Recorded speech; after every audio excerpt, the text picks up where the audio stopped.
Hello বন্ধুরা, রসুন আদা পেঁয়াজ নিয়ে নিয়েছি। এই যে এখানে বয়েল করব আলু কাঁঠাল।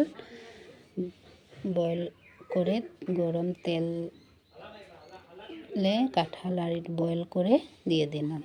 একটু ভাজা ভাজা করে নেব, জলগুলো টানিয়ে নেব।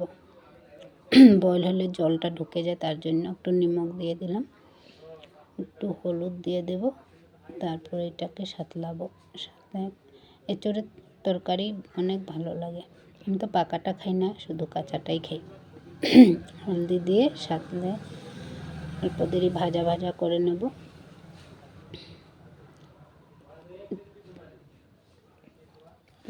তো ভাজা ভাজা করে কড়াইটা গরম হয়ে গেছে, তেল দিয়ে দেব।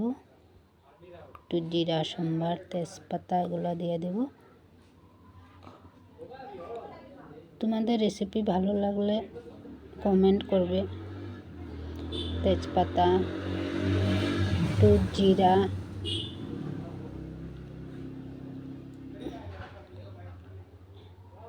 ক্যামেরাটা ভালো করে হচ্ছে না, মশলাগুলো দিয়ে দিলাম।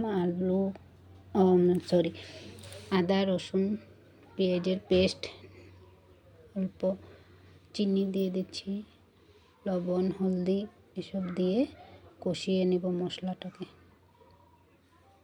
ভালো করে কষিয়ে নেব। কষিয়ে কাঁঠাল আলুগুলো দিয়ে দেবো এখানে সাতলানো, দিয়ে সব মিক্স করে এঁচোড়ের তরকারি সবাই ভালোবাসে, আমারও অনেক ভালো লাগে।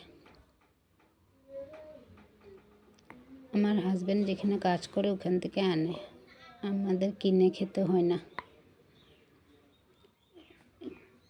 জল দিয়ে দেব। জিরা গুঁড়া মরিচের গুঁড়াগুলো সব দিয়ে দিয়েছিলাম, ক্যামেরাটা ক্যাচ করতে পারিনি।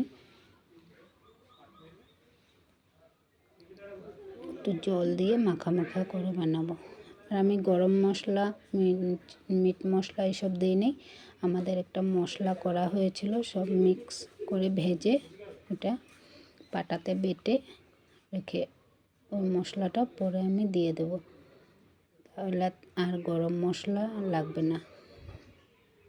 ওই মশলাটাতে আমরা সব গরম মশলা টশলা পিষে একলগে করে রেখে দিই।